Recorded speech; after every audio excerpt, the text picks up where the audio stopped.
कभी दरिया के भीतर भी कभी दरिया के भीतर भी समंदर जाग उठता है।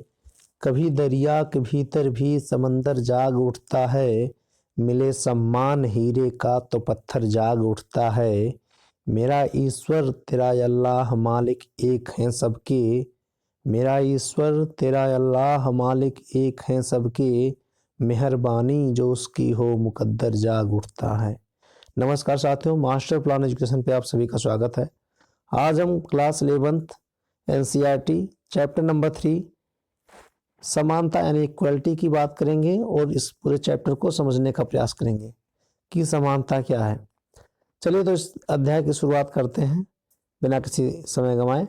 यहाँ पर आप देख सकते हैं स्क्रीन पे यह अध्याय समानता की अवधारणा के बारे में। समानता को एक मूल के रूप में संविधान में भी दर्ज किया गया है। यह समानता की अवधारणा पर रोशनी डालते हुए निम्नलिखित सवालों को पड़ताल करने की कोशिश की गई है। फर्स्ट पॉइंट, क्या क्या पड़ताल करने की कोशिश की गई है? समानता क्या है, हमें इस नैतिक और राजनैतिक आदर्श के बारे में क्या सोचना चाहिए।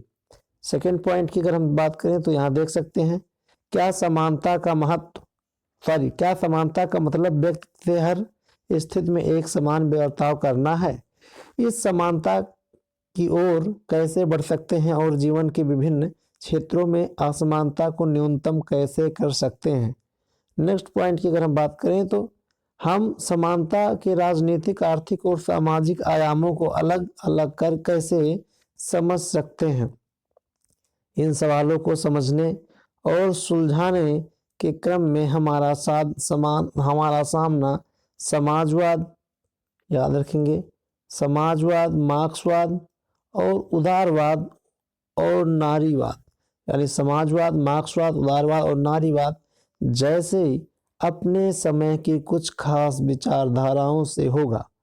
इस अध्याय में हम जो असमानता की स्थिति के बारे में कुछ आंकड़े और चित्र देखेंगे। ये केवल इसलिए दिए गए हैं कि हम असमानता की प्रकृति को समझ सकें।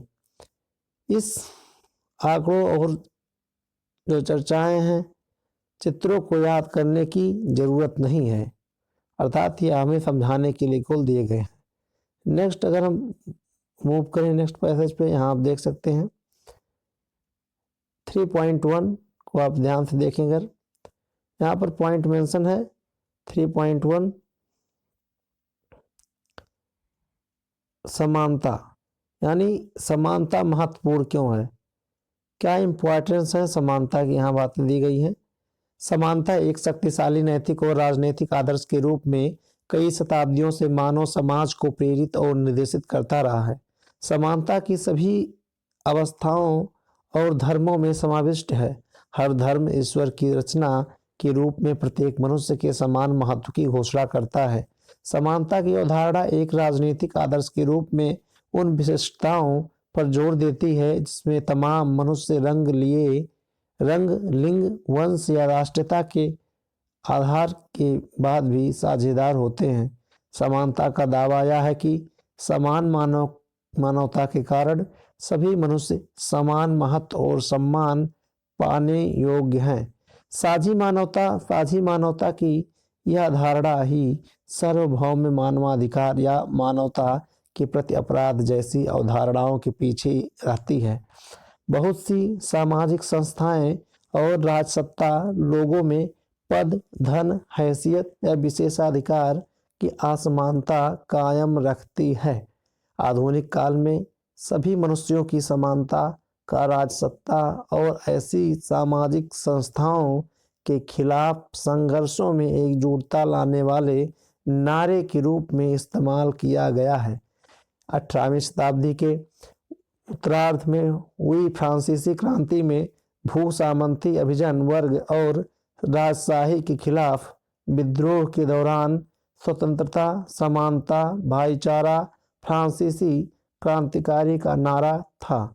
समानता की मांग 20वीं शताब्दी में एशिया और अफ्रीका के उपनिवेश विरोधी स्वतंत्रता संघर्षों के दौरान भी उठी थी और यह लगातार उन संघर्षरत समूहों द्वारा उठाई जा रही है, जो महसूस करते हैं कि उन्हें समाज में किनारे कर दिया गया है, जैसे कि महिलाएं या दलित।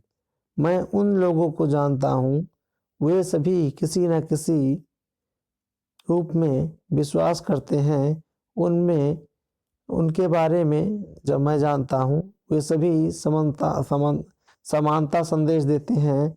जब ऐसा है तो दुनिया में असमानता क्यों? बात यहाँ पर बताई जा रही है कि जब हर व्यक्ति समानता का संदेश देता है तो दुनिया में ऐसी असमानताएं क्यों हमें देखने को मिलती हैं, ये बातें कही जा रही हैं। नेक्स्ट पैसेज की तरफ हम बढ़ते हैं। नेक्स्ट अगर हम पैसेज की बात करें तो आप यहाँ देख सकते हैं नेक्स्ट पैसेज जी। आज समानता व्यापक रूप से स्वीकृत आदर्श है। इसे अनेक देशों के संविधान और कानूनों में सम्मिलित किया जाता है। फिर भी समाज में हमारे चारों ओर समानता की बजाय असमानता अधिक नजर आती है। हमारे देश में हर आलीशान आवासों के साथ साथ झोपड़पट्टियां, विश्वस्तरीय सुविधाओं से लैस स्कूल और वातानुकूलित कक्षाओं के साथ साथ पेयजल या शौचालय की सुविधा से भी विहीन स्कूल, भोजन की बर्बादी के साथ साथ भूखमरी देख सकते हैं। कानून जो वादा करता है और जो हमारे चारों ओर मौजूद हैं, उनके बीच अंतर बिल्कुल स्पष्ट है। नीचे विश्व और हमारे देश के स्तर पर असमानता को दर्शाने वाले कुछ आंकड़े दिए गए हैं। इन पर एक गहरी नजर डालें। विश्व स्तर पर असमानता को दर्शाने वाले कुछ आंकड़े यहाँ पर दिए गए हैं, आप इसको पढ़ सकते हैं। नेक्स्ट पेज पे हम मूव करते हैं।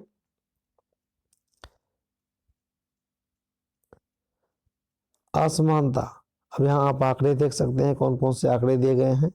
यहाँ पर बताया जा रहा है कि ये परिवार हैं जिनके पास क्या क्या उपलब्ध है सुविधाएं। ये ग्रामीण क्षेत्र हैं, ये शहरी क्षेत्र हैं।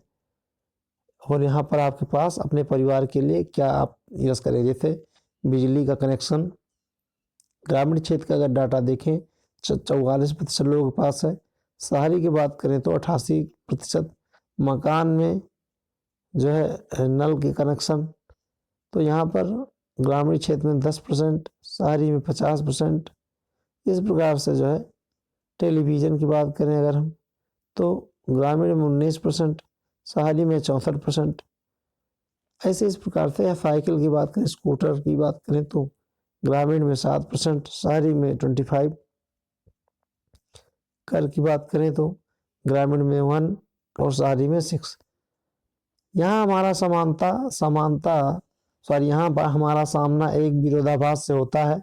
लगभग हर कोई समानता के आदर्श को स्वीकार करता है, जबकि लगभग हर तरफ हमें असमानता के दर्शन होते हैं।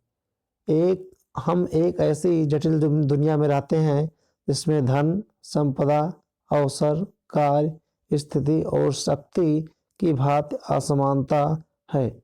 क्या हमें इस तरह की असमानता से चिंतित होना चाहिए?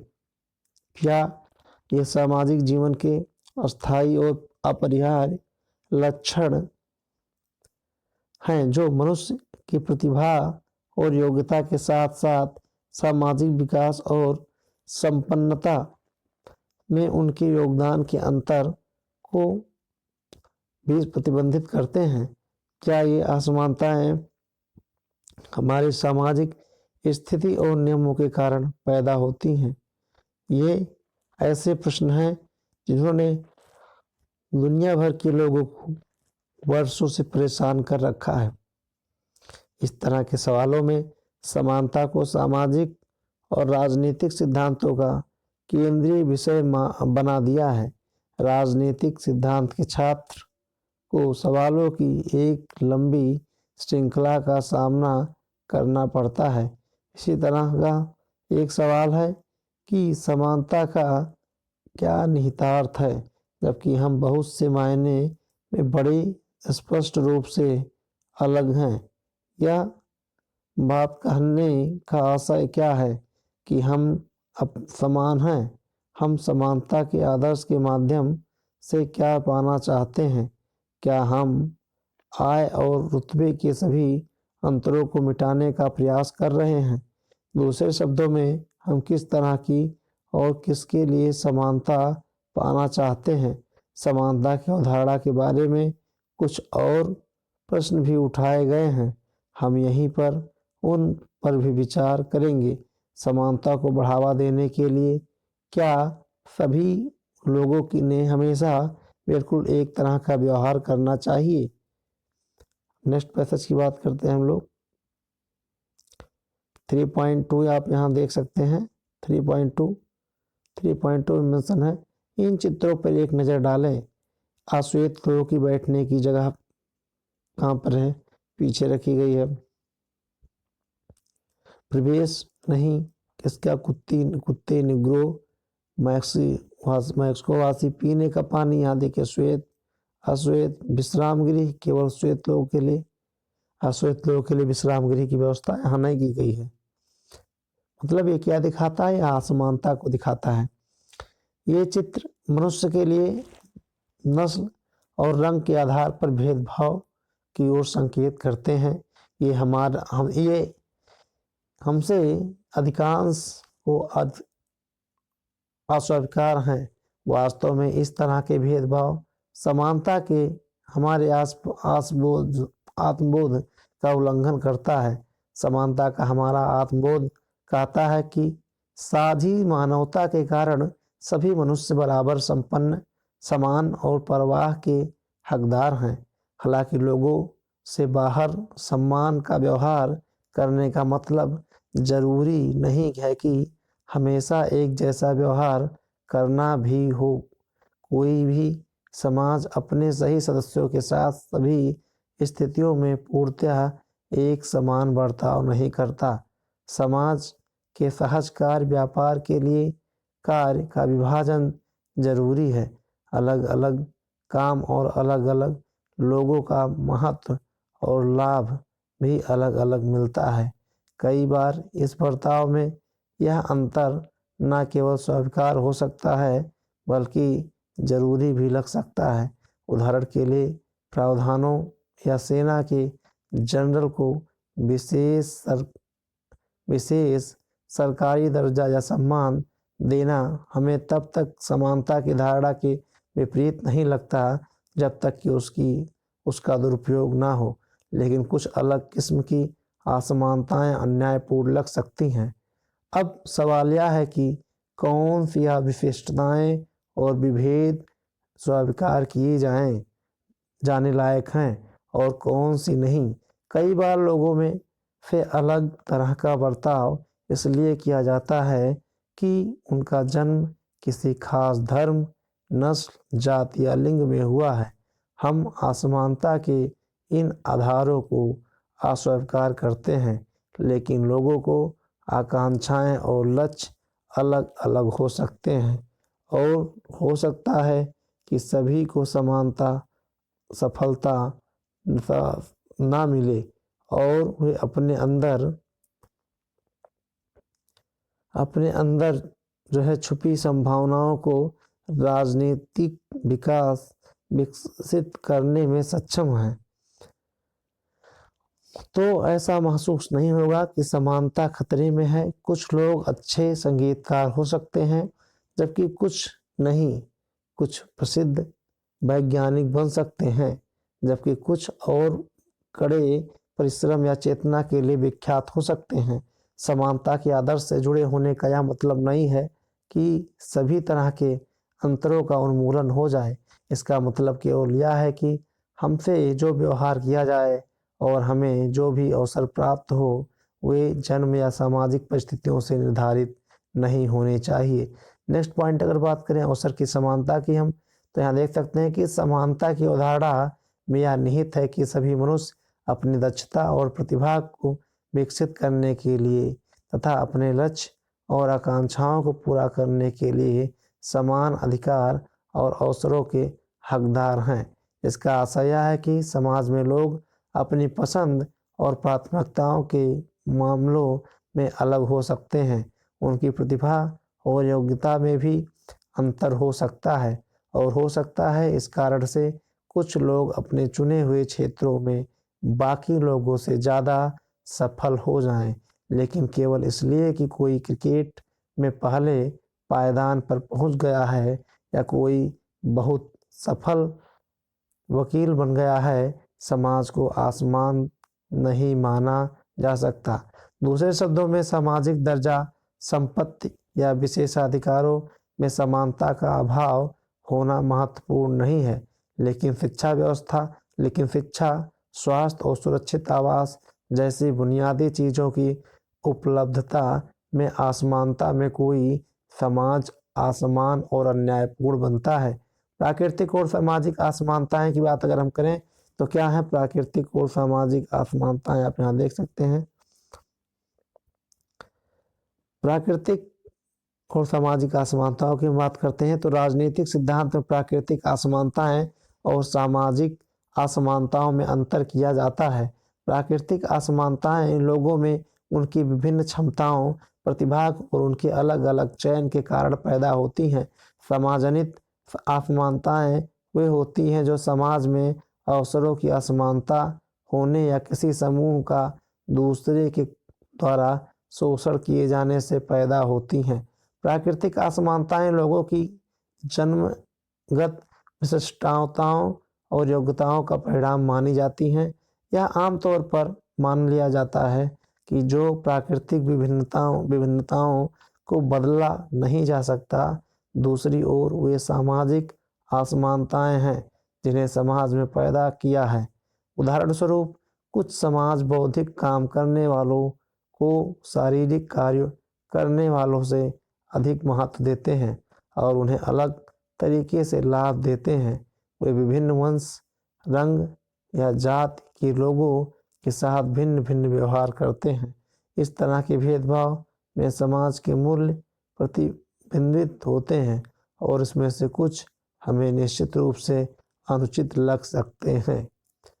नेक्स्ट अगर हम बात करें, यहाँ आप देख सकते हैं नेक्स्ट पैसेज की, यहाँ पर जो है लिखा हुआ है कि प्राकृतिक और समाज मूलक असमानताओं में फर्क करना इसलिए भी उपयोगी होता है कि इससे स्वीकार की जा सके और अन्यायपूर्ण असमानताओं को अलग अलग करने में मदद मिलती है। लेकिन दो तरह की असमानताओं में फर्क हमेशा साफ और अपने आप स्पष्ट नहीं होता। उदाहरण के लिए जब लोग के बर्ताव में कुछ असमानताएं लंबे काल तक विद्यमान रहती हैं तो वे हमें मनुष्य की प्राकृतिक विशेषताओं पर आधारित लगने लगते हैं।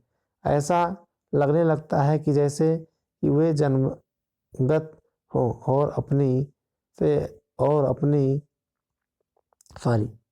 जन्मगत हों और आसानी से बदल नहीं सकती। उदाहरण के लिए औरतें अनादिकाल से अबला कही जाती थीं, उन्हें भीरू एवं पुरुषों से कम बुद्धि का माना जाता था, जिन्हें विशेष संरक्षण की जरूरत थी। इसलिए यह मान लिया गया कि औरतों को समान अधिकार से वंचित करना न्याय संगत है।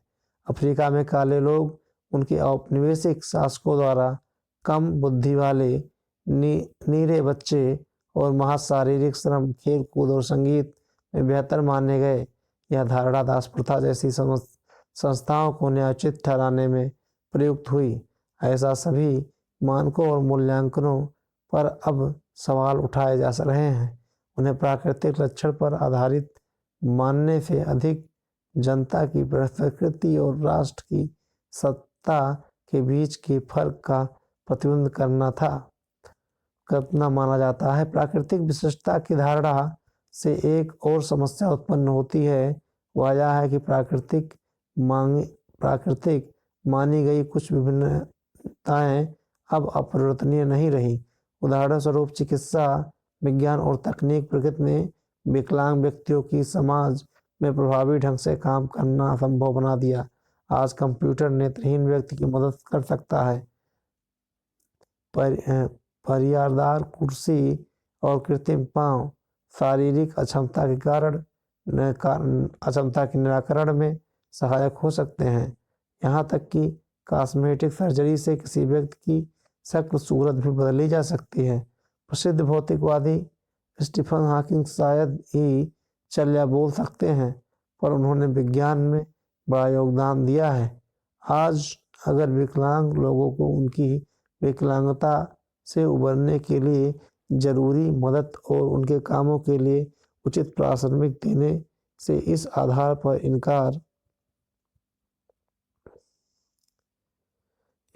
इनकार कर दिया जाए कि प्राकृतिक रूप से वे कम सक्षम हैं, तो यह अधिकार लोगों को अन्यायपूर्ण लगेगा। इन सब जटिलताओं के कारण प्राकृतिक और सामाजिक असमानताओं के बीच फर्क को किसी समाज के कानून और नीतियों का निर्धारण करने में मानदंड के तौर पर उपयोग करना कठिन होता है। इसी कारण से बहुत से सिद्धांत अपने चयन पैदा हुई असमानताओं और व्यक्तियों के विशेष परिवार या परिस्थितियों में जन्म लेने से पैदा हुई है। असमानता में फर्क करते हैं या दूसरी तरफ की असमानता ही समानता के पक्षधर लोगों से सरोकार का स्रोत है। वे चाहते हैं कि परिवेश में जन्मी असमानता को न्यूनतम और समाप्त किया जा सके। आज के फर्स्ट पार्ट में चैप्टर 3 एनसीईआरटी क्लास 11 के फर्स्ट पार्ट में हम इतना देखते हैं, और नेक्स्ट पार्ट में हम देखेंगे समानता। आप यहाँ देख सकते हैं नेक्स्ट पार्ट में 3.3 हम रीड करेंगे, देखेंगे समानता के 3 आयाम। तब तक के लिए आप स्वस्थ रहें, मस्त रहें, पढ़ते रहें और मास्टर प्लान पर बने रहें। नमस्कार।